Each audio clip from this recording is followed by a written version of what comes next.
I'm personally really excited that we have this feature in the amazing lineup of conversations at this event. The reason for that is I'm not a water expert. I feel like that's a confession in this room. But actually, my interest lies in the finance sector. We've talked a lot already, quite rightly, about this significant role that finance has in financing water solutions, and that's absolutely critical. But the other area where finance has a really critical role to play is in providing the oxygen of opportunity for companies to grow, to expand, and to operate. Not just in the water sector, of course, but in every sector imaginable. And that's a really relevant factor because we know that water risk does not just exist in only one sector. It's really widely spread amongst real economy companies. So on this basis, it's really critical that financial institutions understand the materiality of water risk, partly from their own perspectives to ensure that they don't have any unmeasured and unmanaged risk within their own portfolios that could create balance sheet risk, but also to ensure that they are taking full responsibility for their financing actions and actually, where possible, taking steps to ensure that the companies that they are financing are actually operating in a way which ensures a water secure future for all, including their own operations and safeguarding those futures.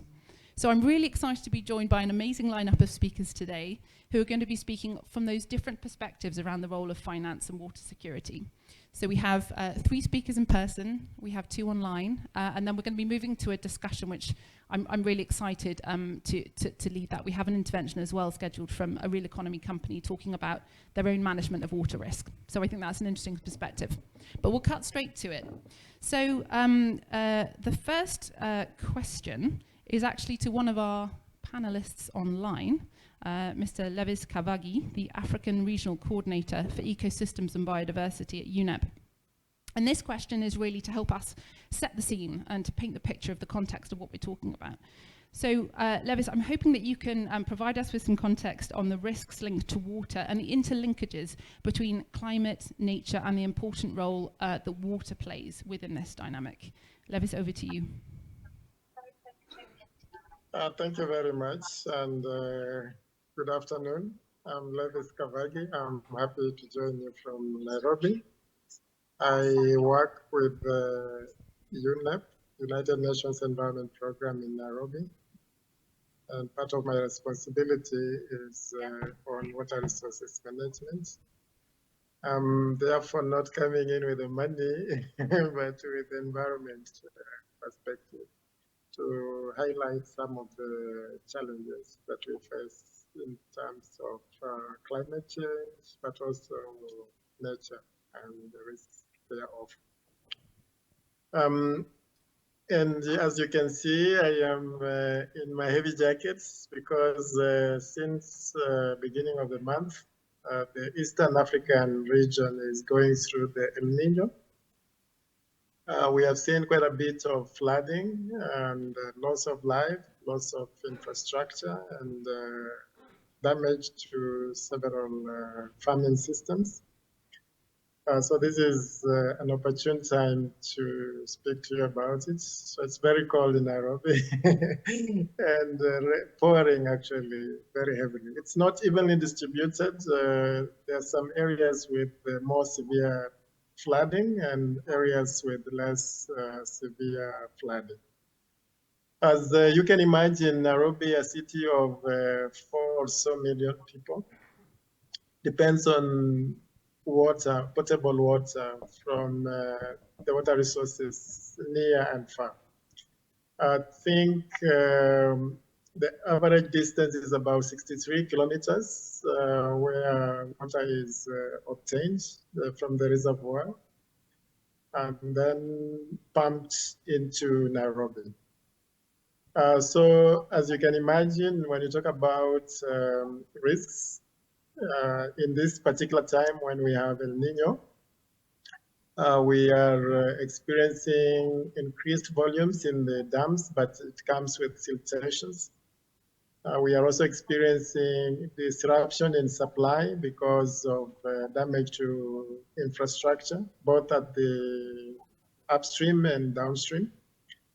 We are also experiencing contaminations that are happening because of flood waters, the water storms that are going through, mixing with the municipal water and wastewater. And this is actually a unique example of the type of risks that we face when we talk about climate change.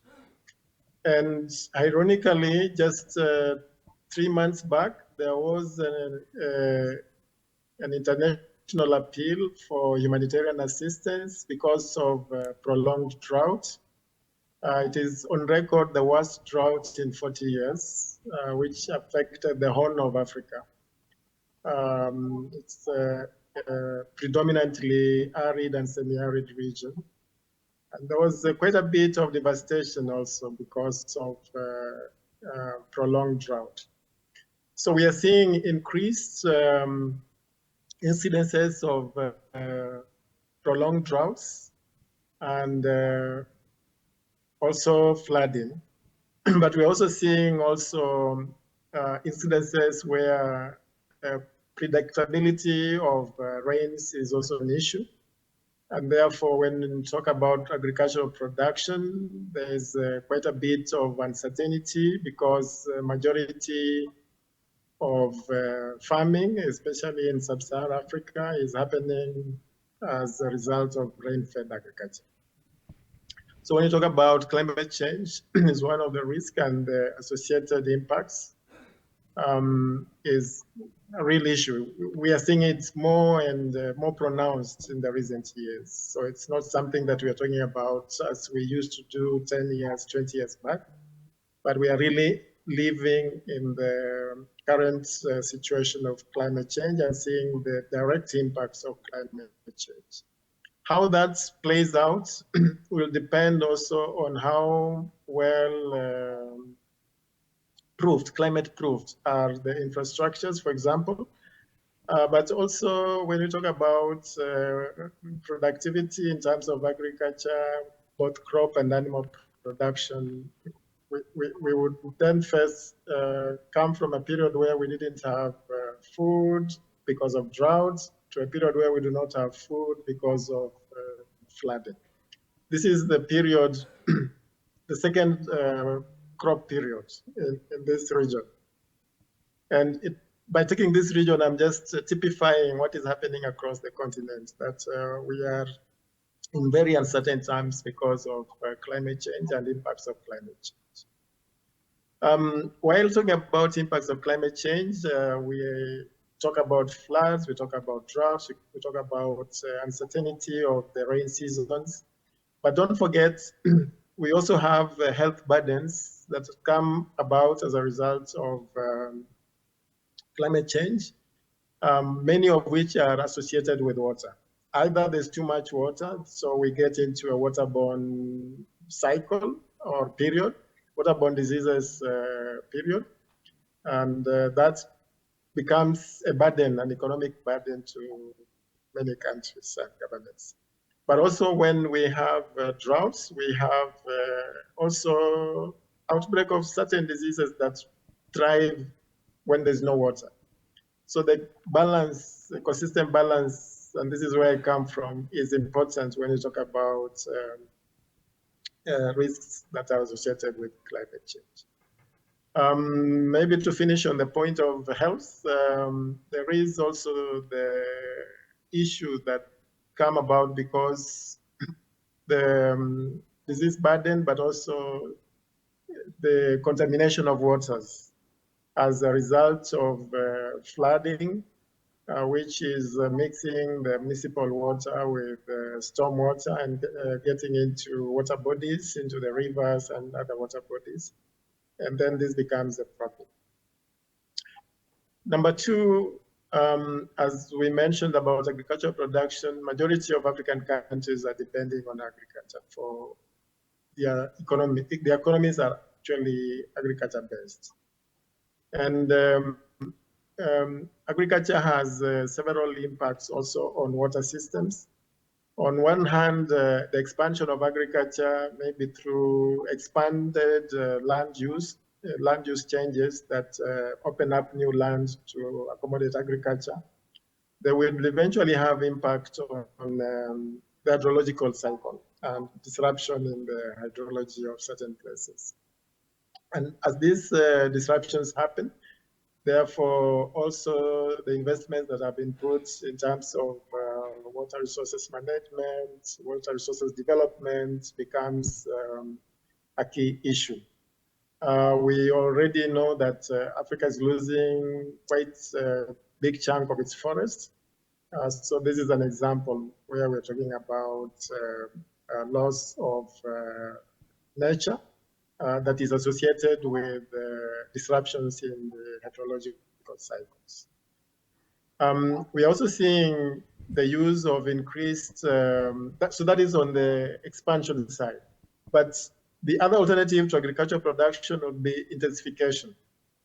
So when we have intensification in production, then there's a tendency for use of fertilizers, the use of pesticides, herbicides, and other crop protection and management agents, and also managing animal diseases and things like that. And we are seeing increasingly in Africa that as we talk about climate smart agriculture, we are seeing increasingly in Africa that the use of manure is one of the options that has been promoted quite heavily.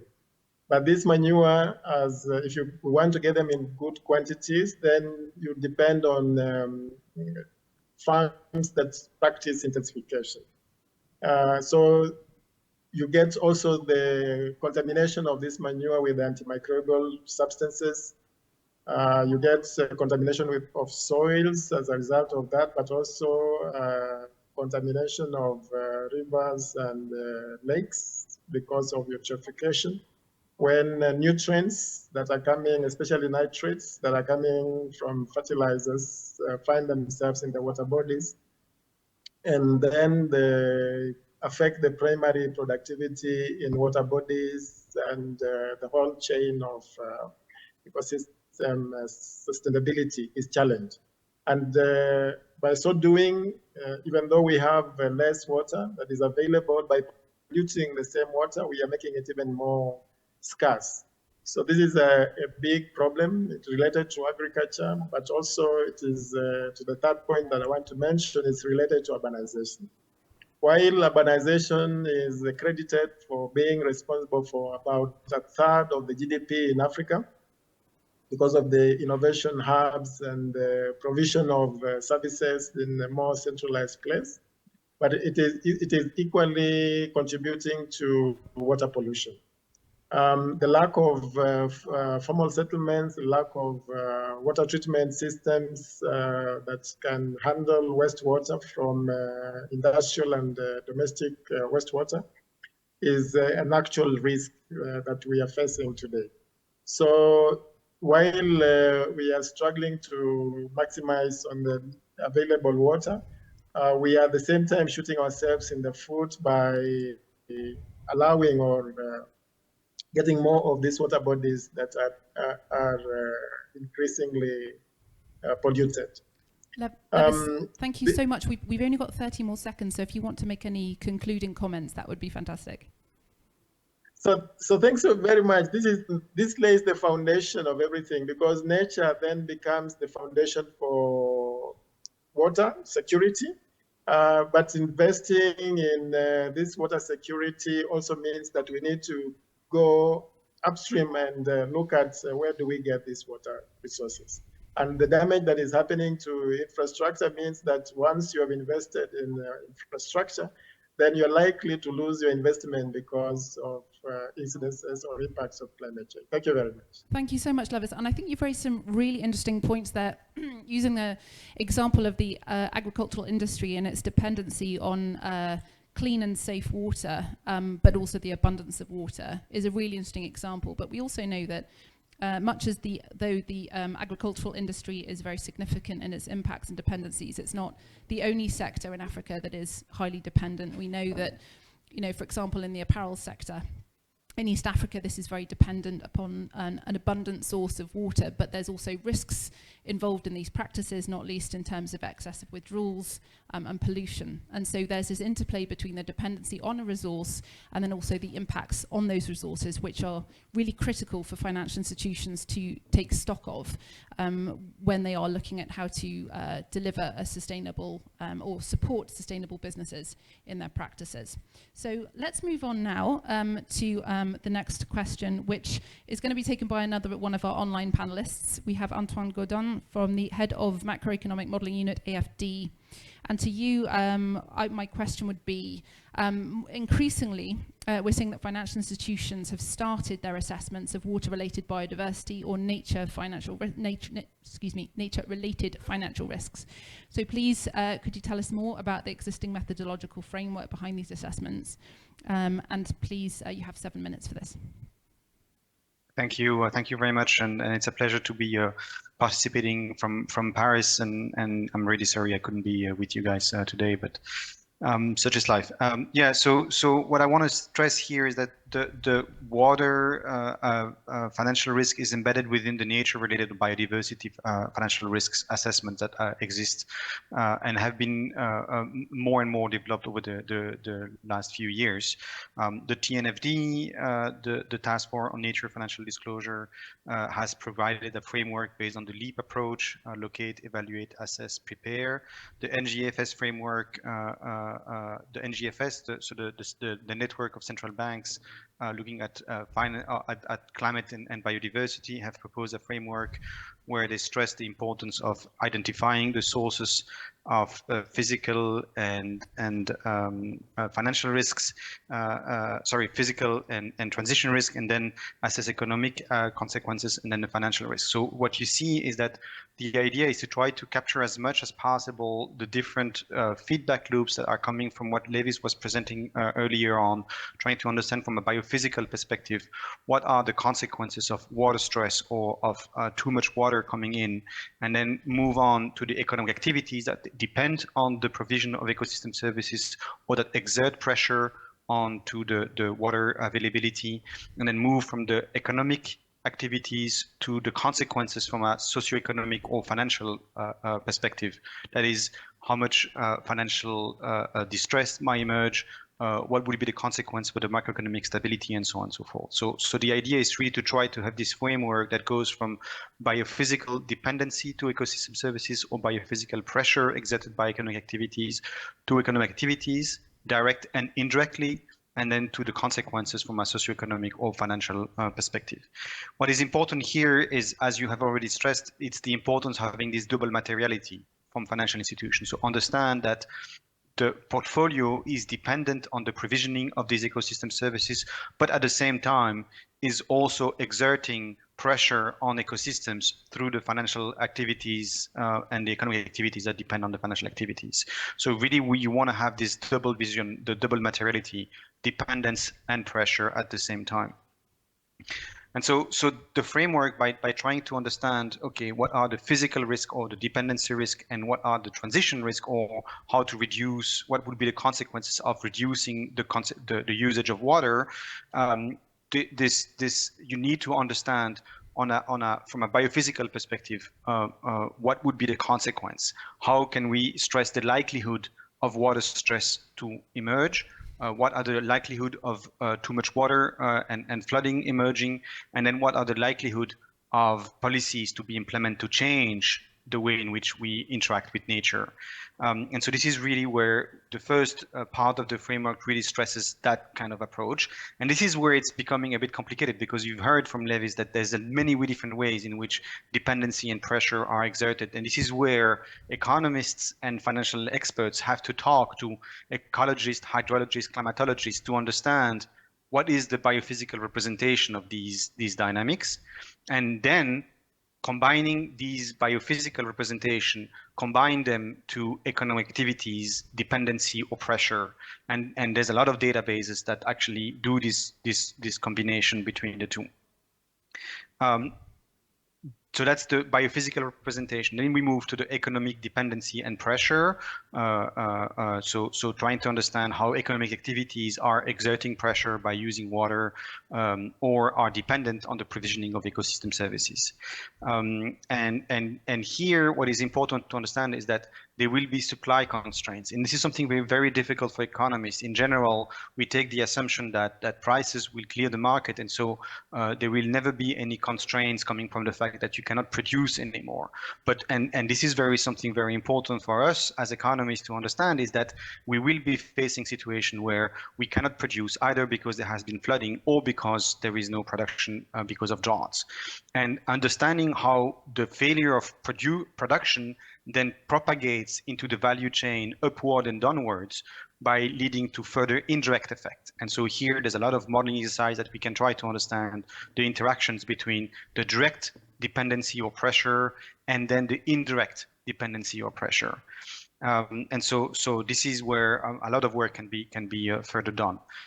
The third element is recognizing that once an economic activity has been directly impacted or indirectly impacted, we have to understand from an economic perspective that they play different role. Economic activities can generate employment and revenues. They can generate exports or source of foreign reserves. They can generate fiscal revenues. They can generate final consumption goods, which might be important to avoid inflationary pressure. And of course, they can generate financial liabilities and financial risk. And so from a macroeconomic but also financial perspective, it's important to understand what we call the idiosyncratic risk, that is the risk at the macroeconomic level, how much financial liabilities are emitted by the sectors that will be directly or indirectly impacted by biodiversity or water-related risks, but also from it's important to understand the macroeconomic risk. And this is particularly relevant in the global south, where the sovereign risk is as important as the idiosyncratic risk when we try to understand financial risk. Because if the currency of the country is depreciating because of a drought or because of a flooding, then it's the entire economy which is impacted, even though they might not be directly impacted by the flooding or the droughts. So you have to have the systemic approach where you understand the macro risk emerging and the micro risk emerging. And this is where it's very important to perceive the importance of different economic activities to provide macroeconomic stability, either via employment and production, via exports, via fiscal revenues, and so on and so forth. So this is the approach that at EFD we are currently developing to understand our financial exposure to biodiversity risks and nature-related risk and of course water-related risks across the globe. We conducted a study, a case study in South Africa, where we could, and that was I think extremely important because the context depends. We could locate the economic activities that depend on specific water provisioning. We know that South Africa is confronted with water shortage. We talked about the day zero in Cape Town. What is important is to understand that, yes, you might have a drought, but it's actually the economic activities that depend on the provisioning of water that will be the most impacted. So we have to have this kind of relative probability that allows us to say, okay, well, it's these economic activities which are located in these municipalities that will more likely to be impacted by water shortage, and hence understand what would be the consequences along the supply chain and then the financial interactions. So I think this is important to be able to have this downscale vision, which is very difficult again for economists because we tend to have a national perspective, and here there's an incentive to actually go deeper down at the local level. Anton, if you just something sorry, which is very, I'll finish on this. Thank you. Something very important here is to also understand the importance of opportunities. These methods allow us to identify risk, but they also allow us to identify opportunities to actually change the way in which infrastructure are built or the way infrastructure are dependent on ecosystem services, and hence from a financing perspective, identify where should we actually allocate the money in the first place to ensure that we have built more resilient infrastructure. And so I will stop on this. So it's really important to talk about risk, but also opportunities connected to these approaches. Anton, thank you very much. Thank you so much. That was really interesting, and I think you really helped us to paint that very clear picture about the level of complexity that's involved when thinking about the economic impacts of water shortages and other water-related impacts, and how those can affect financial institutions. And what you started to allude to there was also this concept of a stock take. So banks, for example, starting to consider how water risk can actually show up in their portfolios and ultimately affect the likelihood of the companies that they're lending to be able to repay the loans, or at least pay the interest payments on the loans that they've been issued. And that's really what it comes down to much of the time for a financial institution. So it's really trying to understand what is that through line between a specific water impact, not enough, too much, pollution, etc., on a company's ability to operate, turn a profit, and repay a loan. That is literally the through line. And it's fascinating for me because that is such a direct point of leverage in terms of how we can influence how companies operate. Because ultimately, if you can understand that connection and you can say, well, actually, that's a huge opportunity to turn to Antoine's final point there, which is if a bank actually understands that linkage and really does the work to understand the complexity, which we can't underestimate, then over time, they can make informed decisions around, okay, so what is the interest rate that we should be charging this particular company for a loan? Because actually, perhaps they're riskier than we thought, and therefore perhaps their cost of debt may need to go up, or hopefully we need to engage with them to have a conversation around this and make sure that they're safeguarding their business, which in turn will safeguard our balance sheet. But to the flip side of that, in what way is it maybe possible to also re-examine companies who are doing the right thing in terms of understanding their water risk and managing it well, and providing incentives to those companies to ensure that they can flourish and grow. So we'll move on now in the conversation to Stéphane Fofana at the end of the bench here, the head of Credit Institutions Department for the BCEAO, who I'd like to speak to on the following topic. So what is the role of central banks and commercial banks in identifying these water-related risks with a view of what are the implications for individual financial institutions and to the financial system as a whole? So over to you first, and then we'll turn to you, Marina. Okay. Merci à vous. Alors, avant de répondre à la question, ce que je pourrais indiquer, c'est que pour la Banque centrale, les catastrophes liées à l'eau, à savoir les inondations, les sécheresses et les tempêtes tropicales, constituent un défi majeur pour le développement durable en raison des pertes socio-économiques énormes qu'elles génèrent. Et ces événements constituent des sources importantes de vulnérabilité pour les pays de l'UEMOA, dont les économies sont caractérisées par une forte dépendance au secteur primaire. Ce qu'il faut indiquer également, c'est que les sécheresses ont des impacts négatifs sur les cultures et le bétail dans notre Union. Et cela entraîne des pénuries alimentaires et dans certains cas, une insécurité alimentaire. Dans le cadre des travaux relatifs au programme d'évaluation du secteur financier de l'Union, réalisé en 2021, le Fonds monétaire international estime que l'UEMOA subirait en moyenne 1 milliard de dollars de pertes par an en cas de déficit de production de ces cultures vivrières les plus importantes du fait des phénomènes climatiques, en particulier les risques physiques liés à la sécheresse et à l'inondation.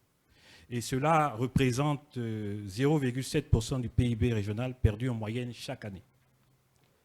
Alors, ces risques ont un impact négatif sur la solvabilité et la capacité financière des agents économiques de notre Union, et même des États.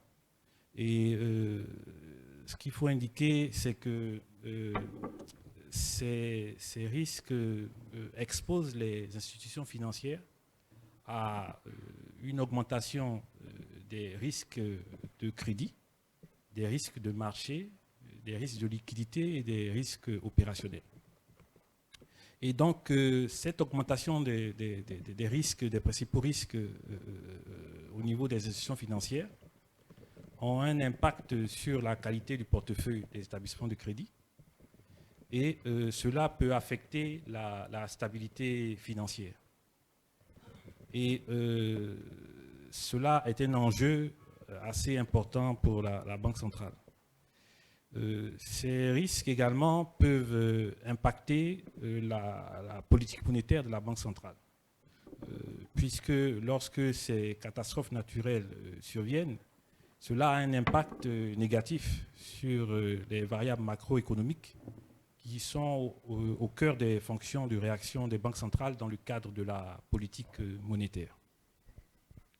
Donc, face à ces défis, il convient en fait que les banques centrales mettent en place des stratégies adéquates pour réduire les risques liés à la nature sur la stabilité financière et la stabilité monétaire. À ce niveau, je veux dire, les points sur lesquels nous travaillons, c'est la mise en place d'instruments de politique monétaire en vue d'orienter l'allocation des crédits bancaires en faveur des secteurs moins intensifs en carbone. Voilà. Et également, au niveau de la stabilité du secteur financier, il s'agira en fait d'intégrer les risques climatiques dans la politique macro-prudentielle et dans la réglementation du système financier. Également, la Banque centrale participe au développement des marchés verts et à l'appui aux banques de développement.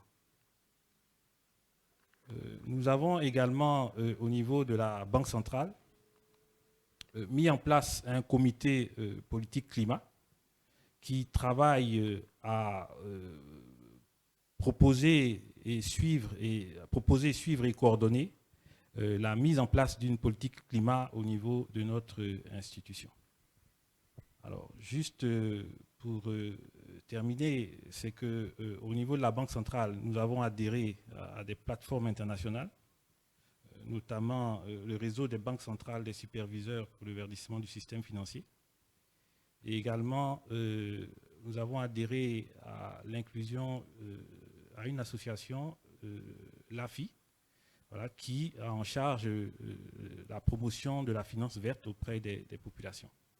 Alors, suite à ces échanges, nous avons identifié les principaux défis à relever pour mettre en place une stratégie efficace de lutte contre le changement climatique au niveau de la zone UEMOA. Et nous avons pu renforcer les capacités des équipes du régulateur que nous sommes, du superviseur, la commission bancaire et même des établissements assujettis. Donc, juste pour terminer, je voudrais indiquer que le rôle en fait, des banques centrales, c'est de mettre en place un cadre réglementaire adapté, voilà, qui vise à favoriser la préservation du climat et à mettre en place des instruments de politique monétaire pour inciter les institutions financières à allouer des ressources un peu plus importantes aux secteurs qui sont moins intensifs en carbone et qui visent en fait à accroître les montants qui sont mobilisés en faveur du financement du secteur de l'eau. C'est les réponses en fait que je pourrais apporter à la question. Merci. Fabulous. Thank you so much. Now over to you, Marina, on the same question. Thank you. Merci beaucoup, Claire. Je vais continuer donc sur. Je vais m'exprimer en français sur la lignée de monsieur.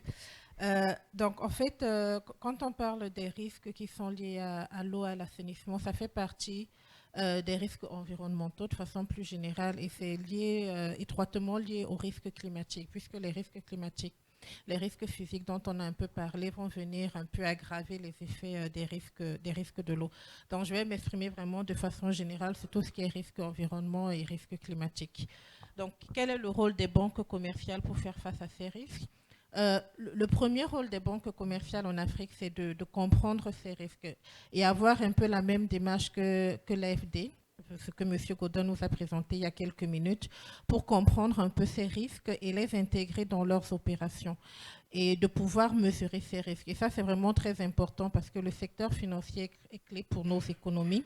Et il y a plusieurs études, plusieurs publications qui montrent que les banques africaines sont de plus en plus vulnérables aux risques climatiques et que ces risques vont impacter les risques financiers tels qu'on les connaît, donc risques de crédit surtout, mais aussi risques de liquidité, risques opérationnels, etc.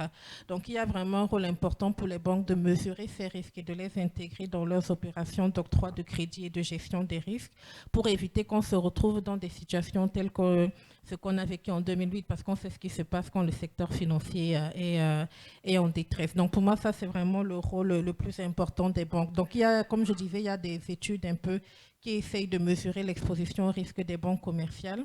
La plus récente, donc la Banque européenne d'investissement publie chaque année un rapport, la finance en Afrique. Et dans le rapport 2023 qui a été publié au début de cet automne, en début septembre, ils ont essayé de mesurer l'exposition des banques commerciales au risque environnement et au risque climatique dans 21 pays. Et sur une échelle de 1 à 5, on voit quand même qu'on va jusqu'à 3,5 pour certains pays et minimum 2. Donc le risque est là. Et ce qui est vraiment aussi important de souligner dans le cas spécifique de l'Afrique, parce que quand on parle des risques environnement, des risques climat, on a tendance à les voir comme des risques à long terme qui vont se matérialiser dans un environnement sur une durée assez longue. Dans le cas particulier de l'Afrique, on n'est pas...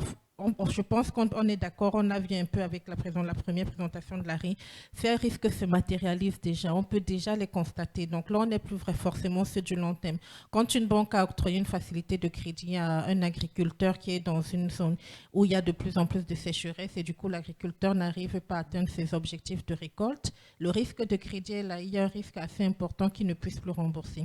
Donc dans le cas spécifique de l'Afrique, ce n'est pas forcément des risques à long terme. Et il est vraiment important que les banques arrivent à gérer ces risques-là. Donc ça, c'est le premier rôle. Et tu l'as bien dit, Claire, on parle des risques, mais il faut aussi parler des opportunités. Les opportunités, et nous, c'est ce qu'on essaie aussi de faire, de changer un peu ce discours quand on aborde ces sujets avec les acteurs du secteur financier. Il y a la gestion des risques, mais il y a aussi des opportunités d'investissement assez importantes.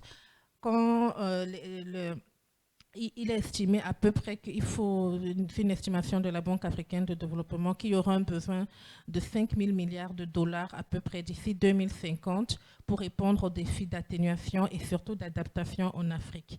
Donc là, on voit qu'il y a quand même une opportunité d'investissement assez forte pour le secteur financier, parce qu'on ne peut pas compter que sur le secteur public ou sur les banques multilatérales pour combler ce gap de financement. Il faut mobiliser des ressources privées. Et là, le secteur financier a un rôle clé à jouer. Et là, ce n'est pas que les banques, parce qu'on a souvent tendance à s'appuyer beaucoup sur les banques, à juste titre, parce que le secteur financier en Afrique, c'est essentiellement les banques, parce qu'on a des marchés des capitaux qui restent encore très peu développés. Mais là, c'est vraiment la mobilisation de tout le secteur financier, surtout quand on va parler des projets qui sont souvent sur du long terme. Donc, il y a des opportunités assez importantes à saisir. Je pense que c'est le deuxième rôle des banques commerciales et de tout le secteur financier en général. Ce que je peux aussi ajouter, c'est que nous, ça fait quelques années au sein de Making Finance Work for Africa qu'on a donc ces dialogues et qu'on essaie vraiment de mettre tout ce qui est finance verte et finance climat au cœur de la stratégie des banques. On observe, je pense qu'il faut reconnaître les progrès qui ont été observés pour les banques commerciales, qui de plus en plus, je pense que niveau connaissance des sujets, en tout cas de l'importance des sujets, on y est. Donc la plupart des banques commerciales commencent à comprendre donc ces risques, en tout cas commencent à comprendre les implications que ces risques peuvent avoir sur leurs opérations. Et dans l'étude que j'ai mentionnée de la BEI tout à l'heure, on observe que 69% des banques, sur les 33 banques qui ont été interrogées, 69% disent déjà avoir une stratégie pour tout ce qui est climat vert. Donc, stratégie, c'est avoir des objectifs, d'avoir une exposition minimale sur des opérations vertes, d'avoir des objectifs aussi des secteurs sur lesquels on ne va pas forcément investir. Donc, il y a ces stratégies et je crois que c'est à peu près une 20% qui a l'objectif de mettre en place ce type de stratégie à moyen terme. Donc, on se rend compte que sur cet échantillon, 4 sur 5 banques prévoient déjà d'avoir une stratégie sur les sujets risques climat, risques environnementaux. Et donc, ça, c'est vrai que c'est assez important de souligner ce progrès-là et d'encourager donc nos banques à continuer et pour surtout exploiter les opportunités d'investissement. Mais les défis restent encore assez nombreux, il faut le dire. Donc, les défis, c'est trouver des projets qui sont bankable, comme on dit, des projets rentables pour les banques. Il manque souvent de données. Le contexte réglementaire n'est pas toujours clair. Donc, il y a tous ces défis également dont le secteur financier a besoin de soutien pour adresser. Et là-dessus, le régulateur, donc les banques centrales pour le secteur banquier, a un rôle important à jouer. Donc, je pense que M. Stéphane a bien dit tout à l'heure, donc les banques commerciales qui peuvent vraiment avoir des incentives pour les banques à investir dans des opérations vertes, et aussi inviter les banques à gérer le risque, parce que ça c'est important. N'oublions pas que c'est le premier rôle, donc avec des mesures prudentielles, à partager des connaissances, mettre à disposition des outils pour les banques. Et pour tout ce qui est cadre réglementaire, c'est vraiment la transparence, les informations, parce que les banques nous disent non, on veut investir dans des projets qui répondent aux enjeux climat, mais on ne sait pas toujours. Donc, on a besoin surtout de taxonomie. C'est quoi un projet vert? C'est quoi un projet climat? C'est quoi un projet qui sont liés à l'eau? Et quand on regarde les différentes taxonomies qui existent, que ce soit en Afrique ou hors de l'Afrique, on se rend compte que le volet gestion de l'eau est présent dans ces taxonomies-là. Donc, on a besoin de ces différents tests-là aussi. Je vais m'arrêter là. Fantastic. Thank you so much both for your interventions, and Marina, to introduce you properly, Marina Finken, Making Finance Work for Africa. Some really interesting comments there, both on the risk side and the opportunity side, and you're right, we need to be balanced about both sides. And I think one of the things that's really important to understand here, I mean, some really impressive statistics coming through on the stock taking, the analysis of banks within Africa around both of those sides, and some increasing preparedness, which is great. To give some context as well, so within my own organisation, CDP, many of you may not have heard of us, but we're a non-profit and the largest environmental disclosure platform in the world.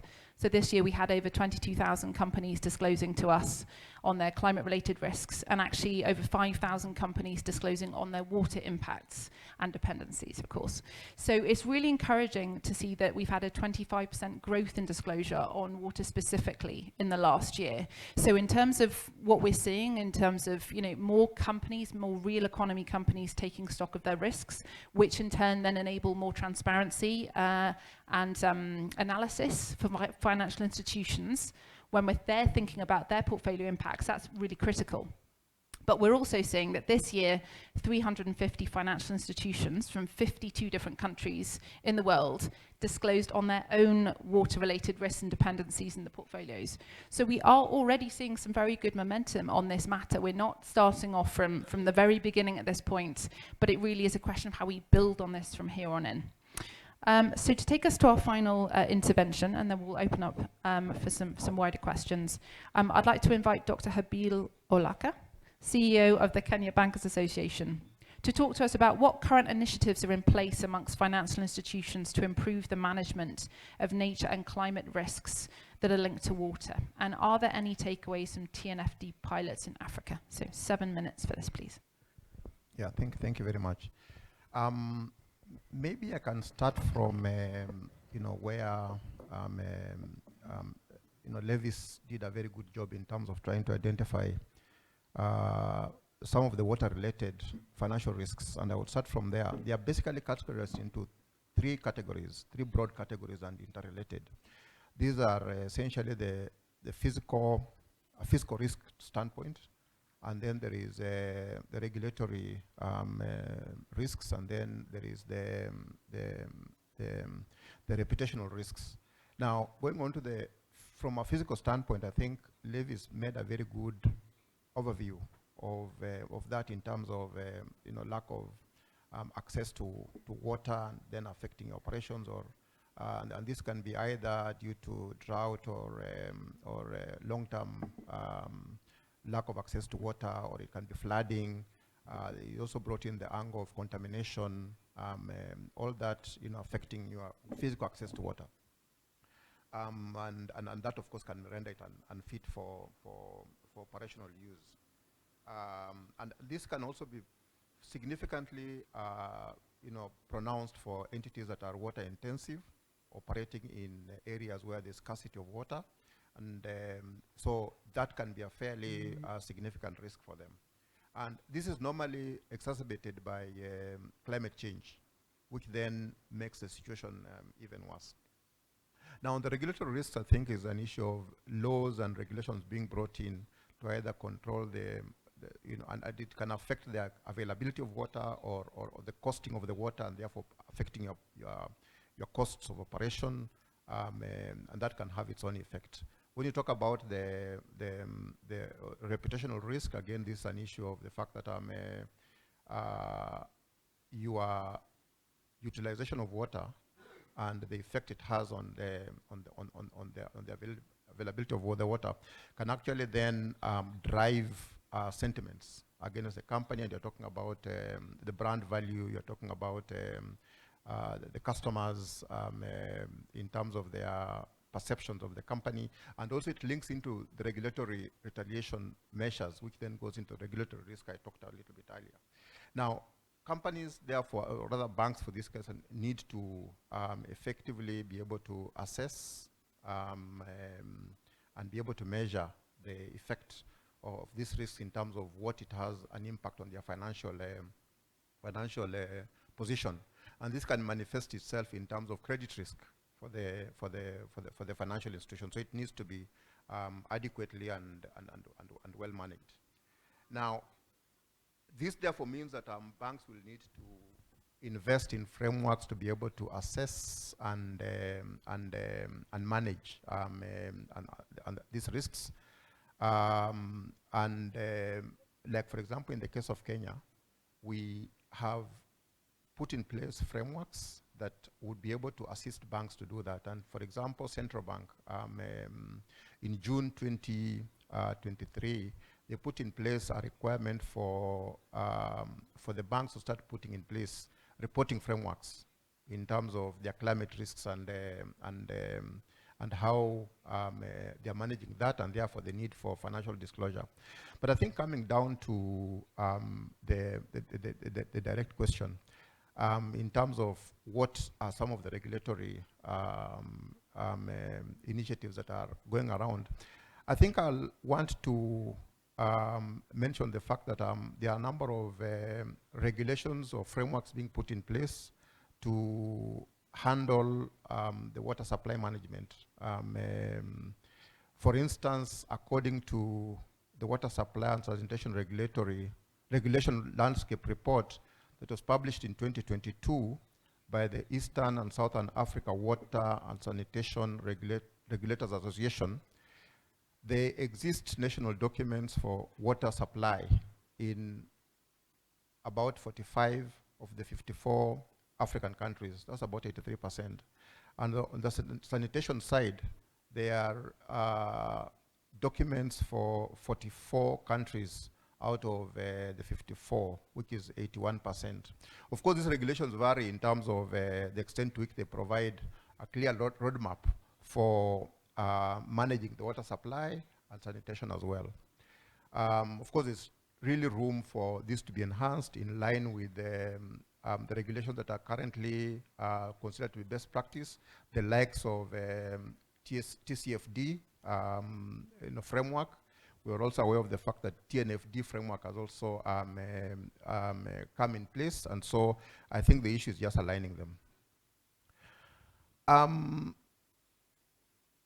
I think the other thing is that we need to have a stronger regulatory focus, especially focusing on the oversight and guidance for the last mile service providers, who indeed they are, I think in my view, the most critical of the whole chain of service providers.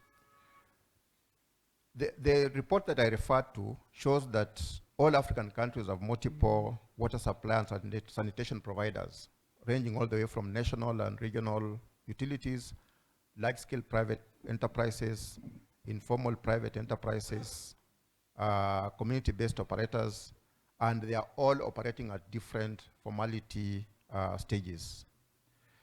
What we notice, however, is that most of the countries' regulators and regulatory activities are overwhelmingly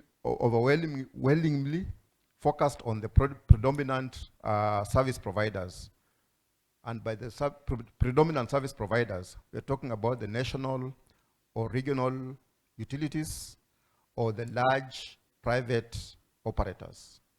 While the smaller decentralized service providers, such as the water committees and informal private operators, they receive very little attention or no oversight or guidance at all.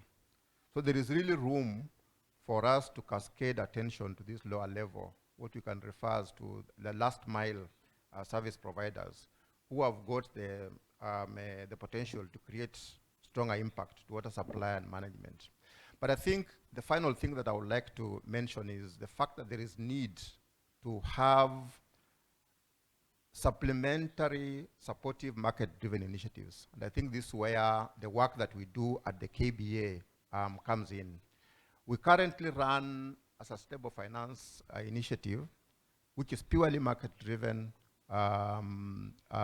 We launched this in 2015, and we have got a set of financial or sustainable finance guiding principles, the ones that really guide the landscape in which the banks in Kenya operate. And one of the principles under this set of guiding principles calls for banks to ensure that while they meet their financial returns, they should ensure optimal management of the natural resources so as to safeguard the future generations. And under this SFI initiative, we have put in place environmental and social management systems to ensure that due diligence is carried out while appraising loans to avert any environmental or social risks from their portfolios. Now, under our e-learning platform, which is within the SFI initiative, we currently have a specific module that guides banks on how to develop their environmental and social management systems framework. Now, coming closer, in 2021, the Central Bank of Kenya issued a guidance on climate-related risk management that directs banks to be cognizant of the very apparent threat of climate change. This clearly articulates the climate-related risks.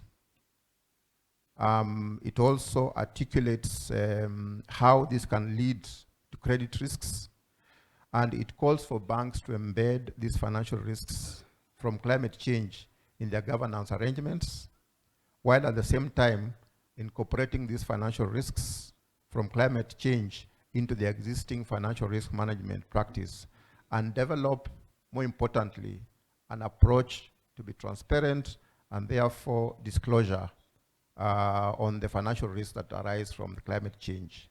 So consistent with this guidance, and this is my last point, is the fact that our KBA SFI working group developed a template for making climate-related financial disclosures that was launched during the summit that was held in Nairobi, the Africa Climate Summit in September. And this template helps banks to make climate-related financial disclosures, and it's aligned to the framework of the TFCD. Now, we are also aware of the fact that there was a launch of the global TNFD framework in September. Of course, the next steps will now be for us to build up on what we have laid in terms of a template for the TCFD aligned reporting. We'll then just add on onto what additional requirements the TNFD requires, and we'll have a template ready for aligning the industry in terms of compliance, not only for global requirements, but also aligned to the requirements of the domestic regulator, who is the central bank. That's great. Thank you so much for that intervention. And really interesting along on that latter point about the templates and the TCFD alignment, on the basis that TCFD is well understood to be the best practice in terms of covering all the major segments around governance, risk and opportunity, etc. But also in that ability of the financial institutions to be disclosing those factors, it will also allow a consistency and comparability with other financial institutions globally, and allow investors and shareholders and other stakeholders in those institutions to compare and contrast performance, which is really a critical element for any actor when they're trying to assess progress, gaps, and that sort of thing. So that's really encouraging to hear. Now, we just have 7 minutes for the next segment, so this is challenging. However, it would be exciting to hear from you what you feel, very briefly, what are the most critical levers of change for influencing the financial sector on water issues here? So we've heard already about regulation, the need for market-driven initiatives and other factors like that. But perhaps if each of you, and I think we still have our participants on the line, could really just try to fit into 90 seconds what you feel are the most critical levers, if that is even possible, that would be great. Perhaps we'll start with you, Stéphane. Okay, merci.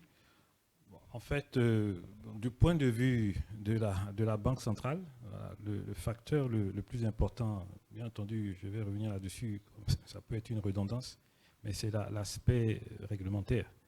Donc, nous pensons à notre niveau que le cadre réglementaire doit être profondément réformé en vue de permettre au système bancaire de s'adapter aux nouvelles conditions du marché et faire en sorte que ce système bancaire et financier dans son ensemble participe pleinement à la préservation du climat et notamment à je veux dire, favoriser en fait les financements, notamment en ce qui concerne le secteur de l'eau.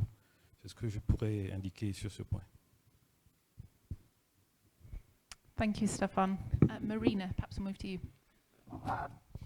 Donc, très rapidement, pour moi, le plus important, c'est de soutenir le secteur financier qui a un rôle clé à jouer. Sur 3 aspects.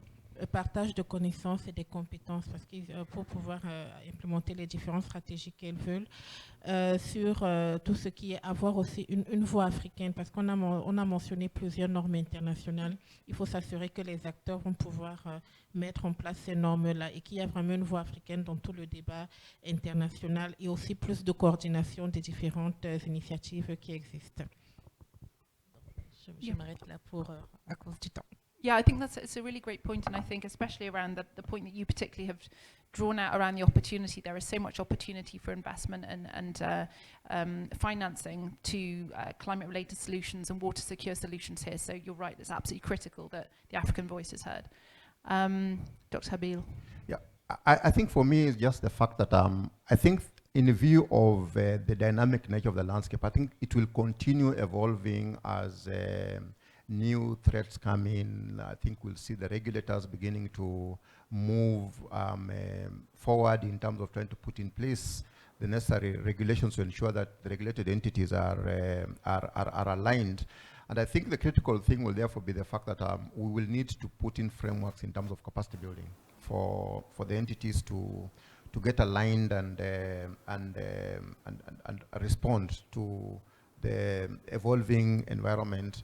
And that's where we see our role, for example, at the Kenya Bankers Association in terms of capacity building our members to ensure that they are able to respond to the evolving environment. We already have a sustainable finance initiative that initially was already moving ahead of even the regulator in terms of trying to ensure that the banks are ready to respond to the evolving environment. And I think that's the way to go. Create partnerships to be able to ensure that we have got the necessary capacity from the various players to respond to the changing environment. Yeah, that's such an interesting point, and certainly within my team at CDP, we engage with over 740 financial institutions globally. One of the biggest challenges we see within financial institutions, particularly banks, is that often we might be engaging directly with a sustainability team or a risk team, but those are relatively silos operating within a bank, so they're critical to engage with. But in a sense, it's very hard to change the direction of a bank unless you actually engage with all of the relevant segments, which means all of those segments need to really understand what are the goals being driven towards, what are the KPIs, what does this mean, and how can we package this in a way which is relevant and exciting and positive when we're engaging with the companies that we're financing, rather than appearing to be bureaucratic or burdensome or a headwind. This is all about creating opportunity and a more sustainable future for all. So really interesting. I don't know if we still have Levis and Antoine on the line, but if we do, it would be great to hear from you. It looks like we do. So perhaps Antoine, you first. Sure. Thank you, and thank you for the very interesting discussion. I think one of the key aspect to me is to make sure that we have an alignment of strategies.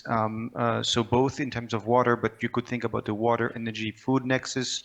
You could think about alignment of development strategies, or socioeconomic development strategies with water strategies. So it's really important to understand that we cannot isolate water from its interconnection with other sectorial strategies, and ensure that by doing this alignment, we can identify then the opportunities and risks associated with the interconnection between these strategies to avoid falling into strategy risk, which is you point onto certain sectors that actually will not be able to sustain in the long run.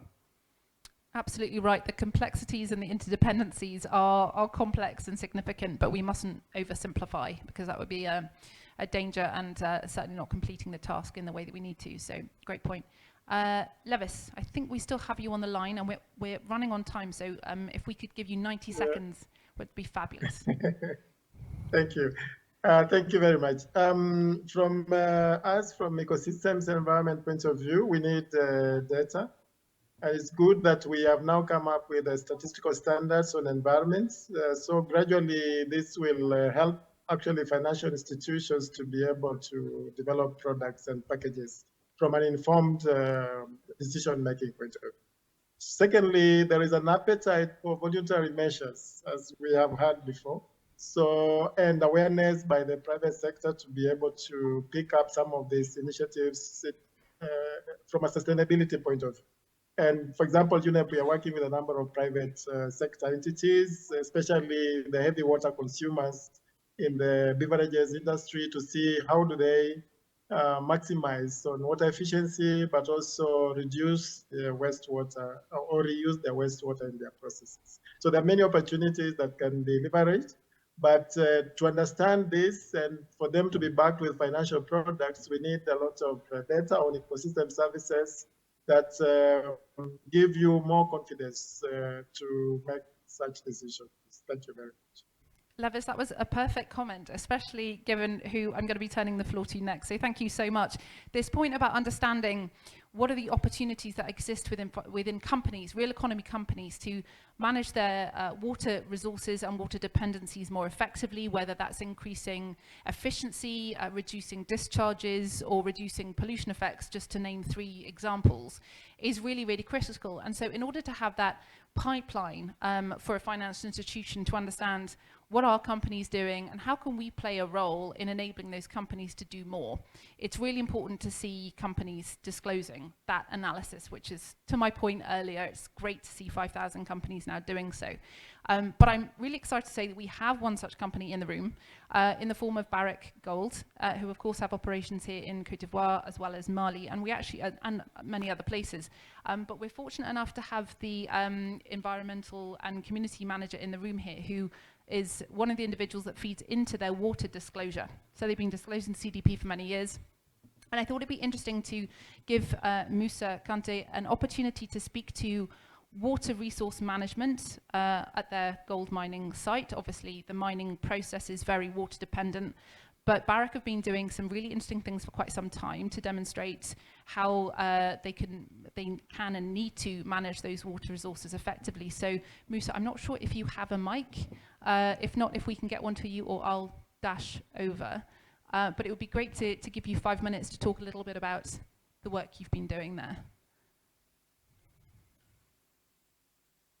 We're getting a mic. After that, we'll open up for Q&A. So if you have any burning questions, now's a great time to be thinking about those before we move to lunch, which I'm sure is also on people's minds. Here we go. Over to you, Moussa. Thank you. Thank you, Claire, for giving me the opportunity to share our experience in terms of managing water on our site, and also to learn from all these participants here in this room. As Claire said, I work for let's say, one of the largest gold company in the world, and I'm based in Mali. I'm responsible for environment and community development. So I've heard many interventions regarding water risk towards the climate or the community. So I hope that my will.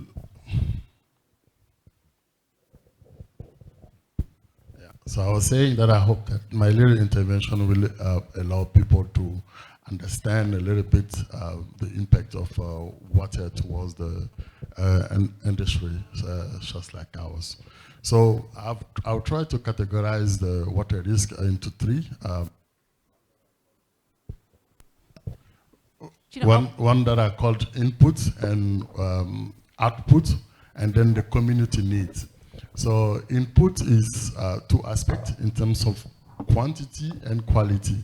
So in terms of quantity, you need to make sure that you optimize your water usage, because most of the time all the mines, even industry, they do have an abstraction permit, which is limited. For us, for example, we have a permit of about 3 million cubic meters per year, but thanks to all the projects, all the recycling that we did, we managed to decrease our consumption from 2.3 million to about 800,000 now. So we are at a recycling rate of water about 90% and more. And also in terms of quantity, you need to make sure that you have enough water for you, to avoid shortage. I think Mr. Stefan was talking about that. You need to make sure that you have enough water for your operation. And we do create ponds, and we do collect all the stormwater on site. It's a solution, but you can easily understand that it will come with extra costs. And all our water, thank you. And all our water lines are monitored, and they are effectively reported to CDP, which gets eventually reported to all the financial institutions. And the second aspect of the input is the quality. So in the mine is specific. We don't only have work operations, we also have people living on the site. So you need to make sure that you have good water quality, enough to for the people, and also good quality enough for your operation. For who knows that area to that river between Mali and Senegal is now highly deteriorated by all those illegal mining area, and that's also caused a lot of extra costs in treating that water in order to be able to use it.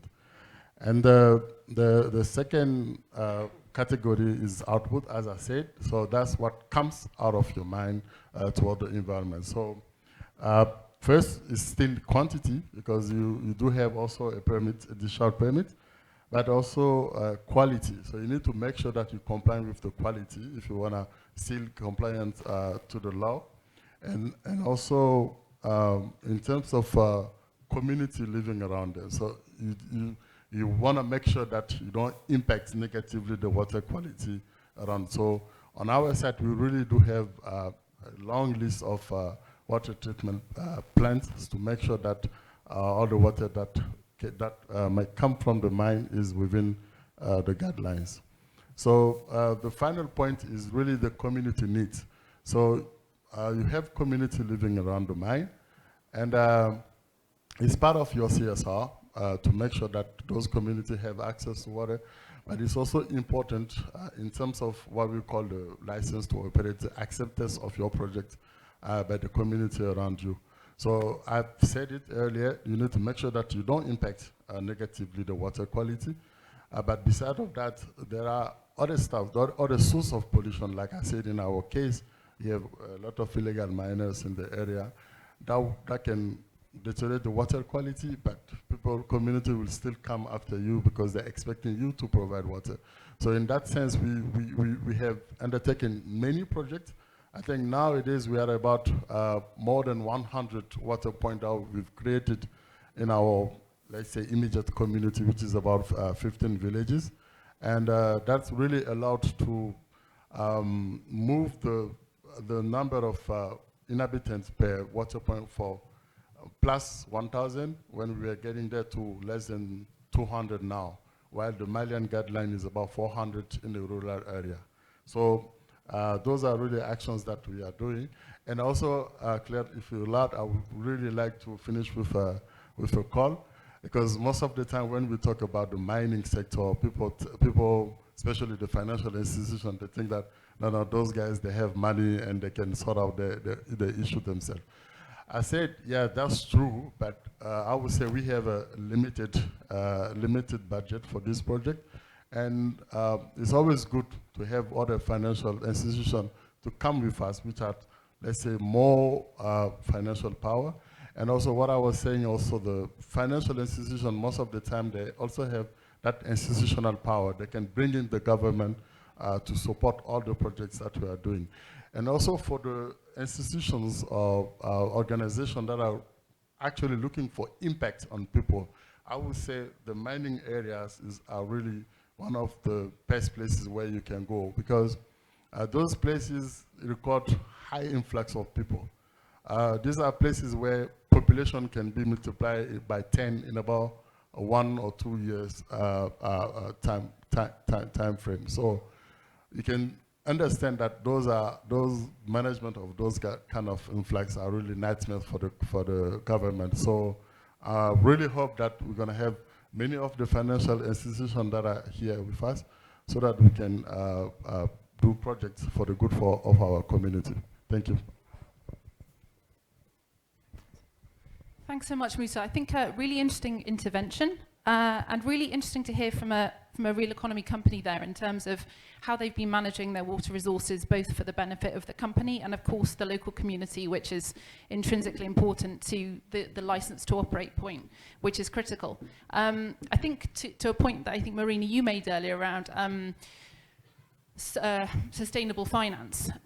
We're starting to see some interesting trends coming through from some banks and financial institutions around how can we take disclosures from companies such as Barrick and incentivize particular KPIs of their disclosures. So whether it's, and of course this is a simplistic approach and this is a complex area, so I'm not underestimating that, but looking at, for example, creating financial incentives for annual reductions in water consumption, for example, or emissions or pollution, or a mixture of those things, and taking those reported KPIs as opportunities to provide preferable lending rates, for example, for various, assuming that those things happen. So I think there's really great ways in which the financial institutions and banks specifically can provide incentives, especially where we know that the cost of capital, literally how much it costs to get a loan, is expensive. There really can be incentives that the financial institutions can put through to encourage companies to really focus their attention even more squarely on these interventions, as well as, of course, help to finance any investments that are needed to enable that. I'm conscious of time, I'm conscious of lunch, so we have around 9 minutes left. I'd love to open up the floor to Q&A, and if there's any questions from the line, then please let me know. But if you have a question, please raise your hand and we'll get a mic to you.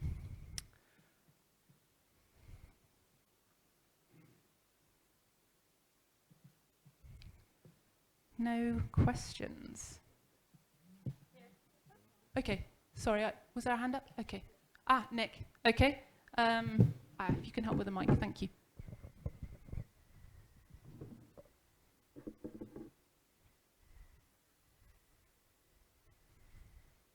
Thank you, and congratulations on a really interesting, important session. I've absolutely no doubt that getting the finance and investment right around water risk is one of the key solutions here, no doubt. And the work you're doing across this is impressive and brilliant, but we've heard from the finance community that, for example, the CDP questionnaire is still used by too few asset managers and investors to make a difference and move the bar. Recognizing the importance of your work and how it plays across all the investment community, how can we change that? How can we make sure that before you're investing in a high water risk location, that due diligence is in place and that this disclosure and reporting is the business norm? What's the answer?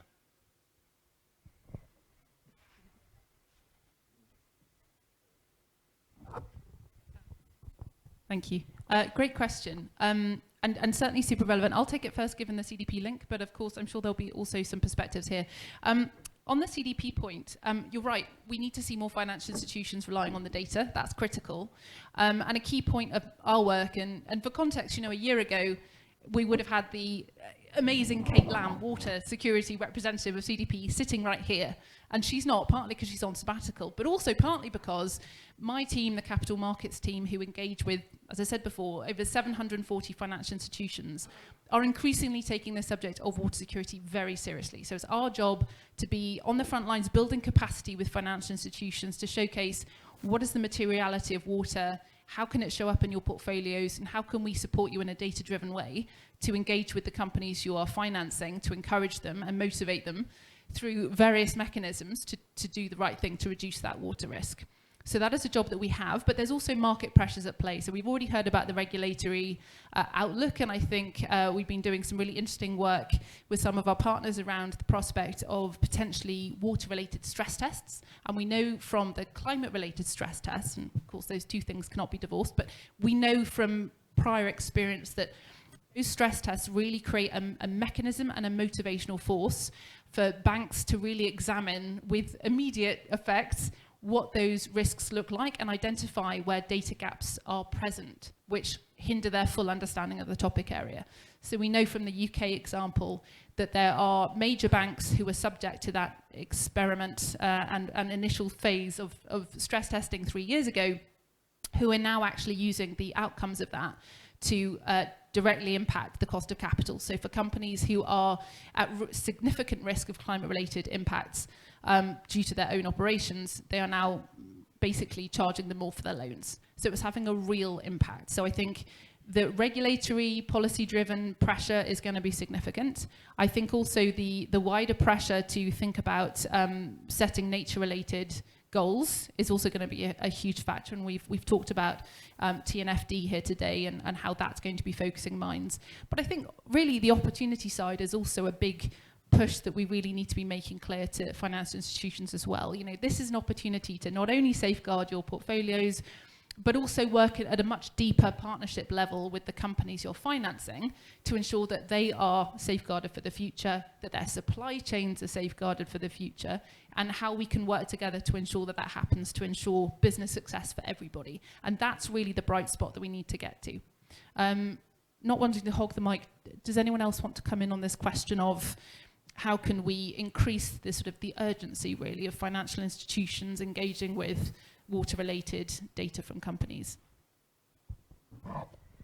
Yes, maybe one thing I can add, because you mentioned the due diligence. One thing we often heard from banking groups and other financial institutions is the high cost of this due diligence. And projects related to water infrastructure, all the sectors are mainly affected by climate. The banking population does not necessarily have the technical resources to understand this. So for them to have the due diligence cost is quite high. So this is an important challenge that they are facing. One way to address it is through collaboration and partnership. So that's what I say, that we need to mobilize not only banking group, but the entire financial sector. And because with collaboration, you can reduce this cost of due diligence. And we know that such projects today are mainly financed by MDBs or national DFI. So we encourage these institutions to collaborate with asset managers, with pension funds, with banking groups. We do not necessarily have the competencies or the knowledge to carry on this due diligence. And I think this kind of collaboration and partnership could be very helpful, because again, the banking institutions want to go there, but they need support, and to collaboration and partnership, not only within Africa, but also with internationally, it can help to reduce the due diligence costs and scale up the private sector investment to these projects. Perfect. Can I intervene briefly? Sorry, from online. So apologies, I couldn't see you, but please go ahead. Thanks. So very briefly, I think, and to echo what Marina was saying, the difficulty is also related to the fact that ecosystem services in general is quite complex and necessitates the emergence of a common language between financiers and ecologues or climatologists or hydrologists. And I think in the NGFS framework, but also in the TNFD, there is this urge to start more interactions between the banking industry or banking experts and ecologists and climatologists, because then the combination of the collecting of data and the disclosure of information related to banking industry will start creating this common language between the two and ensure that from a financial perspective, the importance of addressing these climate-related risks or these water-related risks, and ensure that then it leads to a change in behavior. And I think this is where creating this common language is very important, and creating as much as possible interactions between different fields will necessarily or at least help in going into that direction.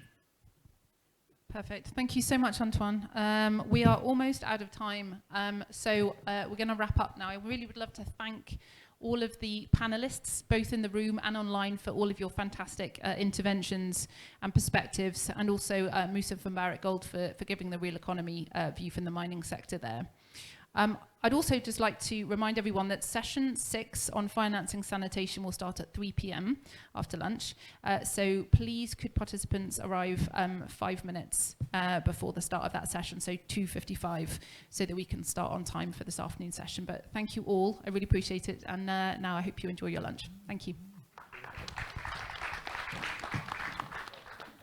Sorry, I also have an information. The person was the room 1604, has lost his key. So have his key. 1604, 1604. It's an invitation.